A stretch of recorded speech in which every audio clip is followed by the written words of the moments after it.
Hello, c'est Eugène. Aujourd'hui, on va parler de la commande copie. La commande copie permet de copier les fichiers et les répertoires. Sans plus tarder, on va voir rapidement la page du manuel de la commande copie qu'on appelle CP. Alors, comme vous le notez ici, la commande copie permet de copier des répertoires. Ici, vous avez la syntaxe. Pour copier un fichier, on tape la commande CP, suivi de la liste des options, suivi du fichier source à copier, suivi du répertoire de destination, là où vous devez mettre la copie. Ok, vous avez quelques options qu'on va voir dans cette leçon, telles que l'option A qui permet de faire une copie archive des répertoires, qui est en fait une copie qui permet de préserver toutes les permissions, les timestamps du contenu d'un répertoire.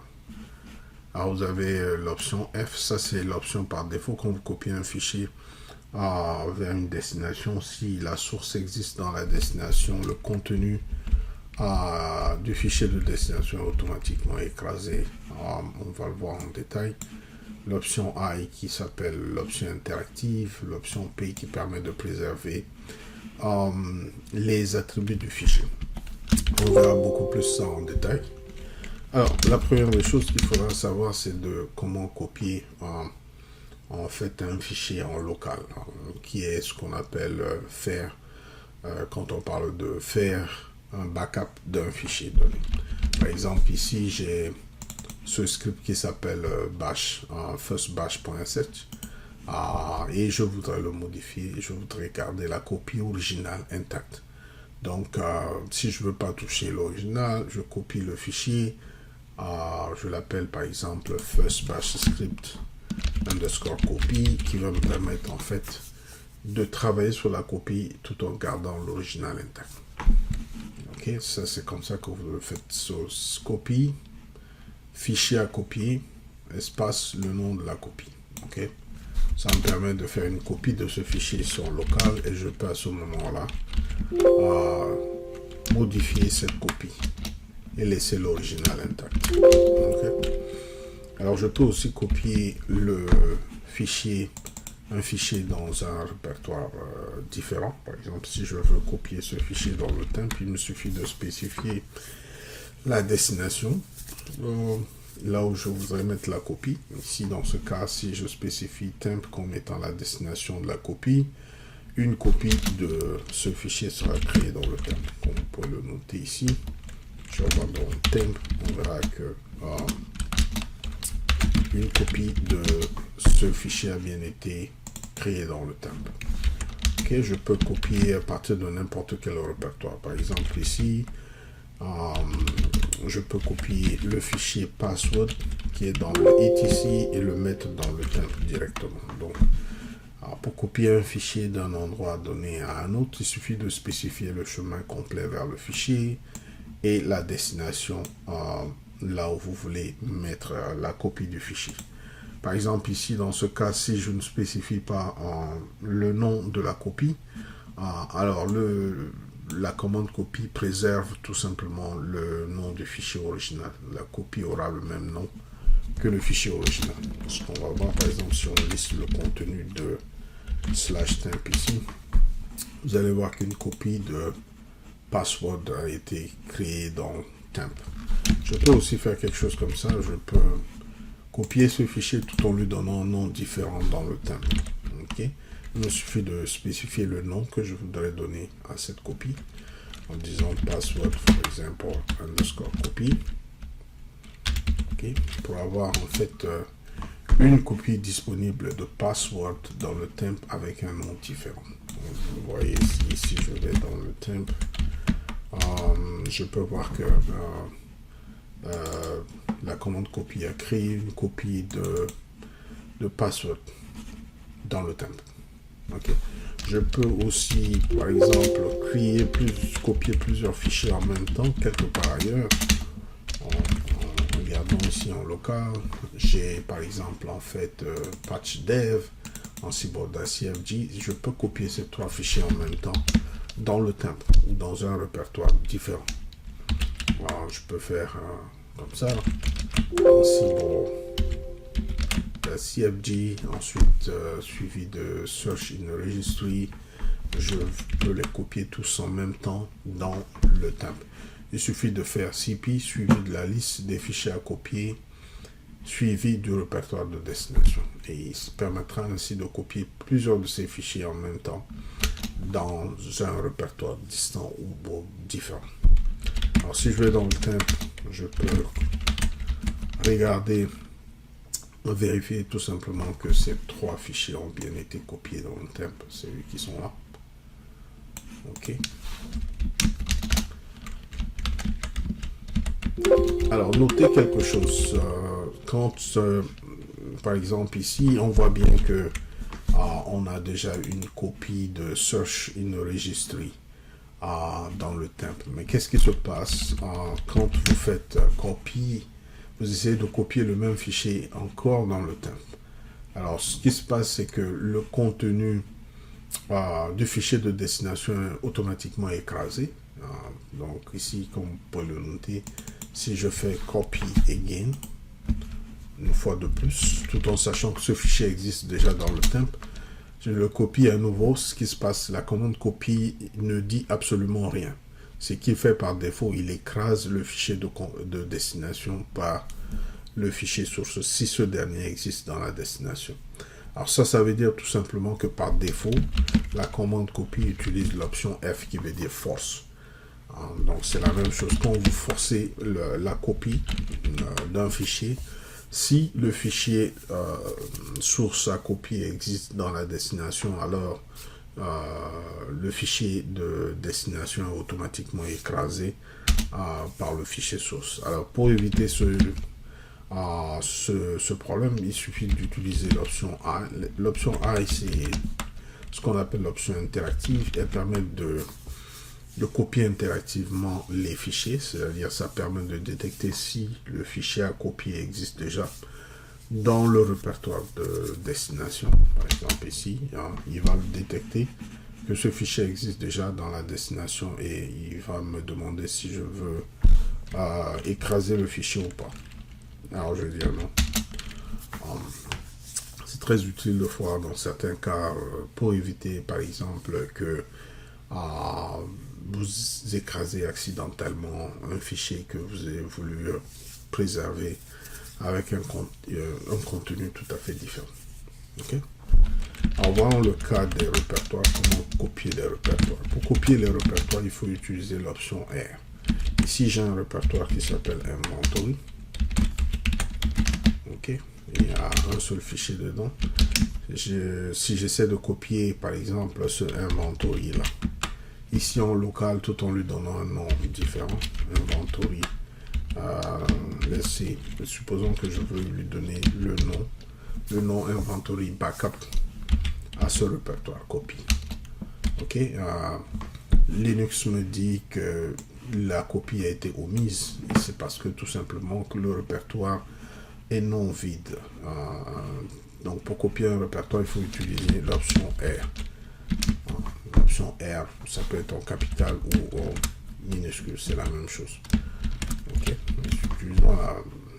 alors je peux faire la copie de ce répertoire ici en local tout en lui donnant un nom différent. Ok, donc inventory underscore backup, ça représente une copie du répertoire inventory. Je peux aussi copier ce répertoire ailleurs, dans un autre répertoire. Supposons que je veux le mettre dans le temp. Il me suffit de spécifier le répertoire de destination pour pouvoir le mettre dans le temp. Ok, je peux lui donner un nom différent dans le temp, inventory underscore copy par exemple, pour pouvoir le copier dans le temp avec un nom différent. Ok, comme je l'ai spécifié précédemment, si vous copiez sans l'option R, ça ne va pas marcher. Alors, pour copier un répertoire, il faut utiliser l'option récursive R. R veut dire copier le répertoire et son contenu en même temps. Alors, remarquons tout simplement que même si le répertoire est vide, vous ne pourrez pas copier un répertoire vide si vous n'utilisez pas l'option. Donc, ça veut dire tout simplement que l'option RM est obligatoire quand il s'agit de copier les répertoires. mkdir, c'est mkdir on va copier, créer un répertoire qui s'appelle chanson. Ok. Ce répertoire pourtant vide, mais si j'essaie par exemple de le copier chanson et lui donner un nom ici, un nom différent, la copie, par exemple back, quelque chose comme ça, Linux me dit que la copie a été omise. Alors ça montre tout simplement que pour copier les répertoires, qu'ils soient vides ou non, il va falloir utiliser l'option R. Donc si je peux faire chanson.back, automatiquement à ce moment il me laisse faire la copie du répertoire. Alors je peux copier plusieurs répertoires en même temps aussi, comme on le fait pour le fichier.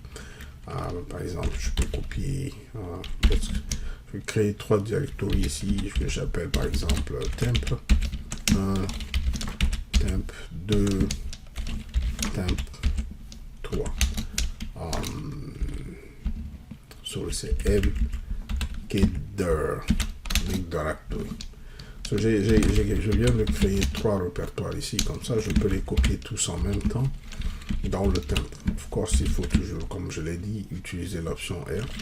Le nom du premier répertoire à copier, temp 1, space, le nom du deuxième répertoire à copier, le nom du troisième répertoire à copier, et ensuite la destination là où on voudrait le mettre. Okay? Alors, notons quelque chose.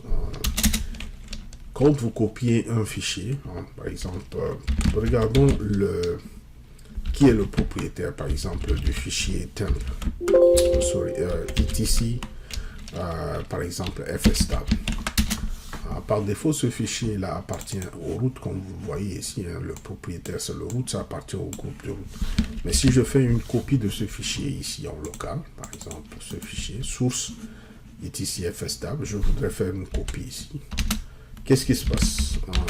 Le date représente tout simplement le répertoire local. Donc ça veut dire que je voudrais copier ce fichier et le mettre dans la destination date. Date représente le local, donc il va faire une copie de ce fichier, il va le mettre ici en local. Alors maintenant, qu'est-ce qui se passe si je liste le contenu du répertoire? Une copie de etc fstab a été créé dans mon répertoire local, puisque c'était le but. Je voulais le copier ici en local. Okay? Alors, vous notez tout simplement que quand vous copiez un fichier, vous devenez tout de suite le propriétaire du fichier copié. Okay? La copie vous appartient. Linux vous donne l'appartenance de ce fichier-là. Alors, dans certains cas, quand on fait par exemple ce qu'on appelle les copies backup, on voudrait par exemple conserver les propriétaires et les timestamps. Alors pour cela, il va falloir utiliser l'option P. L'option P marche à 100% que quand on est root. Par exemple, si vous essayez de copier, par exemple, ce fichier-là, ok, etc fstab ici en local, donc en utilisant l'option P. L'option P veut dire preserve les attributs, c'est-à-dire le propriétaire, les permissions aussi bien que les timestamps. Normalement, si on le fait, ça devait permettre en fait de conserver comment on appelle ça, le propriétaire. Pourtant, il l'a pas fait. C'est parce que pour préserver le propriétaire, par exemple, des fichiers copiés, quand on utilise l'option P, il faut être root. Alors ici, je vais utiliser la commande sudo qui me permet de devenir temporairement root pour exécuter une commande. Par exemple, sudo cp-sp me permet d'exécuter cette commande en tant que root. On va maintenant voir la différence. Quand je fais cp-sp suivi de ce fichier-là, date, je lui demande de faire une copie ici en utilisant l'option P, mais le faire en tant que root. On va voir la différence. Vous le notez ici, j'ai cette copie cette fois-ci avec l'option P a permis de préserver le propriétaire aussi bien que les timestamps. Donc si vous regardez l'original, etc fstab, vous voyez tout simplement que la dernière date de modification du fichier original remonte à décembre 10 2015 et la copie aussi exactement à les mêmes timestamps. Il appartenait au root. Quand je l'ai copié, dans ce cas, il appartient aussi au root. Ok. Alors, pour les répertoires, par exemple, ici, on a un répertoire, d'accord. Ce répertoire, par exemple, le répertoire inventory, si je veux faire une copie de ce répertoire tout en préservant les attributs, etc., des fichiers qui sont à l'intérieur, les timestamps et tout, je peux le faire récursivement en utilisant l'option E. L'option E, ça veut dire tout simplement c'est une copie archive. Dans une copie archive, on copie tout le répertoire, y compris tous les fichiers, tout en préservant les attributs des fichiers, des répertoires et des sous-répertoires. Alors, cette option encapsule aussi l'option R, hein, qui veut dire récursif. Donc, si je fais comme ça dans le temple, ce répertoire sera copié de façon récursive dans le temple tout en préservant les attributs. Alors, rappelez-vous tout simplement que l'option A aussi fonctionne exactement comme l'option P, sauf que vous allez préserver ces attributs que quand vous êtes root. Donc, pour effectivement préserver tous les attributs des fichiers, aussi bien que les timestamps, il faut toujours le faire en tant que root. Okay, donc, si vous le faites en tant que root, vous pouvez tout de suite vérifier que les attributs du répertoire ont bien été conservés. Je vous remercie.